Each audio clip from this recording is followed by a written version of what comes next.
2-5 buy-in game, $800 max buy-in. Where is I'm this the again? effect Orange City Card Oh, Racing or Card Room and Racing in Florida. oh, in Florida. Okay, I was thinking you were in Yeah. Boston, and I was like, what the fuck? Yeah, yeah, I know No. Orange City. Yep, familiar. Um, yep. I'm 850 effective. Okay, Everyone's got me covered by a little bit, okay, and yeah, +1 limps. okay, I'm in the hijack with 7 of clubs, 7 of spades. I raised to 25, trying to get it heads up with him. That okay, never works down there. okay. Small blind calls, big blind calls, and +1 calls. All right, so both the blinds call and the +1 limper calls, right?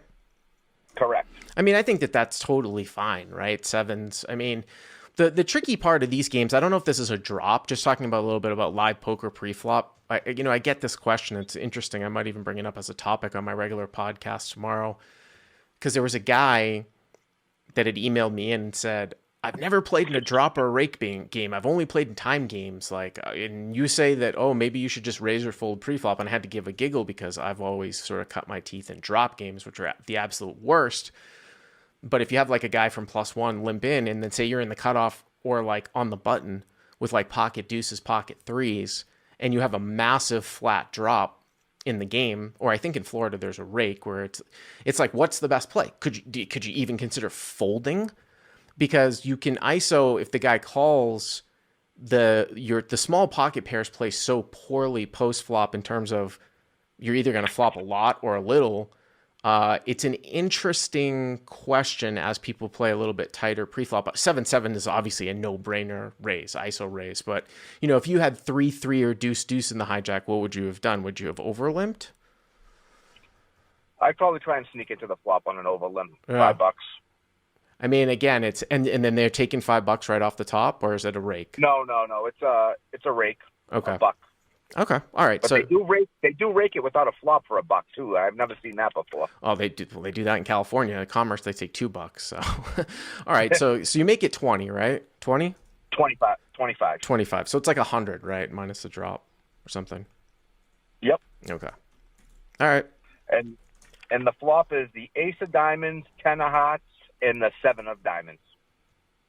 Ace of diamonds, 10 of hearts, 7 of diamonds. Pretty good flop. Great, awesome flop for you in the sense that you've got bottom set, so you sort of unblock top pair. This is a multi-way pot, I will say, before you tell me what to do. But one of the things I've been looking at in a lot of these computer simulation type things is that, and usually in these computer simulations, they're simulating heads up, right? Usually multi-way, you always can sort of go small, but the boards where you're actually almost always supposed to go large, heads up, like even in an extreme configuration, is when it comes out 2 high cards and a low card with somewhat connectivity. Ace 10 7 probably being one of them, like King Queen 3. And just drawing from that, especially in a multi-way pot, I would be betting large here. Just learning, you can extrapolate these little things. Like if it gets checked to you, I think learning from that, I go at least 75, 80, even though you're supposed to sort of go smaller multi-way. But what happened? Did it get checked to you? It did get checked to me, and Okay. I bet 50. Okay, so yeah, I mean, I would go a little bit larger. I just think that you're going to get called. You're never going to have an ace fold, right? You got a diamond draw out there. You've got, those high sort of gut shots and things like that. I just think that you could probably get away with, going larger. I mean, 50 sort of in between, but okay, you bet 50. The blinds fold and +1 calls. All right, so blinds fold and the limper calls, right? Yes. So now the pot's 200. Okay. And the turn is the 6 of clubs. So it brings in 8-9, right? Technically. Yes. Okay. He checks. Yep. And I bet pot. Okay, so now you go for the full size bet. 200? 200. Okay. Yep, 200. Uh-huh. And he actually calls pretty quickly. Wow, that's really, really good for you. So +1 calls. So the pot's $600, and if you started with 850, it looks like you've got maybe like 575 left. Yeah, like a pot size bet left, right? Something like that. Yep, Okay. right around there. Okay. Yep. And the river is the jack of spades. So the final board is ace 10 7 and front door diamonds, right? Gets checked to you, bet 50 full call. We've got 7 7. Turns a 6 of clubs. Check, you bet pot 200. The guy calls pot 600. You've got just under a pot size bet left. River's a jack. You said it was ace of diamonds, 10 of hearts, 7 of diamonds on the flop, right? There's a front door diamond draw. I just want to make sure. Yeah, it was that's a right. front. Okay. Yep, it was front door diamonds. Okay. So, I mean, if this guy checks to you, I mean, it just looks like he has an ace, like, almost always. The thing that you sort of go back and forth with here is that if he didn't, and I don't know if he's going to check to you, but if he didn't raise pre-flop, usually you would tend to discount like ace king, ace queen, especially if you raised and a couple people called and he didn't limp re-raise. So a lot of times that will sort of leave like one of the best hands that he can have is like a weak ace, like, suited ace. And then the question is, well, is the guy going to call off his entire stack with like ace 4 or something like that? But I would be not scared of anything. I mean, once in a while, maybe if he checks to you, he's backed into like king, queen.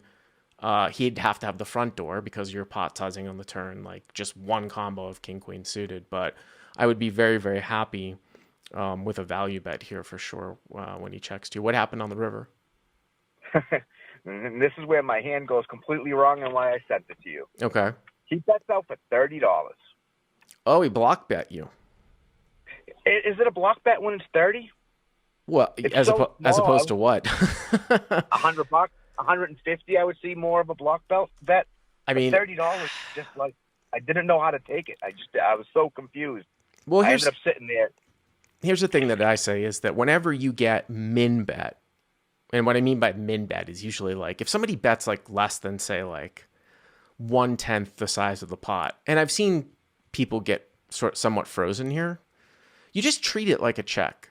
I would literally treat this as a check. I'd be like, okay, so he bet 30, but the way I'm going to look at this is that instead of the pot being 600, it's 630, and he checked to me. So what if he checked to you? What were you going to do if he checked to you? I was going to bet 300. So you're going to bet about half the size of the pot, basically? Yep. I'm hoping for a call. I mean, I think you probably do the same thing here. You make it 300, you make or I mean, one of the things, I mean, I guess you could make a case for sizing down a little bit here just because sometimes guys will put out this bet to try to like fold to a raise. So if you make it too large, you might give him an excuse, but in general, I don't think there's any, I don't think there's anything wrong with basically treating it as a check, Yeah. Yeah. I was tanking for so long. I counted out $300 in chips. I had them right there. Uh-huh. And then by that time, I honestly didn't even know what to do anymore. It had been probably a minute and a half. And I got wrapped up in the hand. It was so weird. $30 just confused me, and I should have just treated it like a check. And all I did is call. And, yeah, like I said, he had ace-9 offsuit. Wow. Well, sometimes when you wait for that long, sometimes it looks like you're going to, like, and then all of a sudden you raise. Sometimes people will, interpret that as a bluff. But, yeah, I mean, he sort of blocked you, I guess is what I would say. It would be interesting to know how much he would have called, obviously, the raise. Because that $30, I feel like if someone's going to pull that shit on you, they're somewhat ready to fold.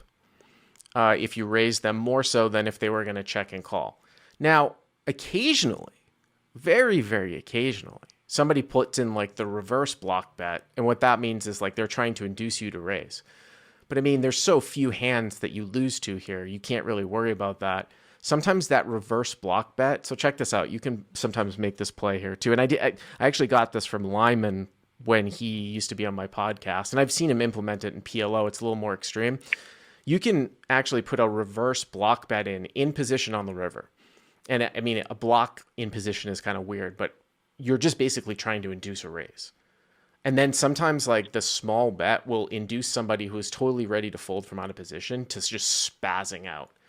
Because, you can get into a situation in PLO where like sort of all the draws have missed and, you as the guy in position might have like the second nuts, like middle set or something like, pocket jacks on like ace jack, 7-5 deuce or something like that. And all the draws have missed and he checks. He doesn't have aces.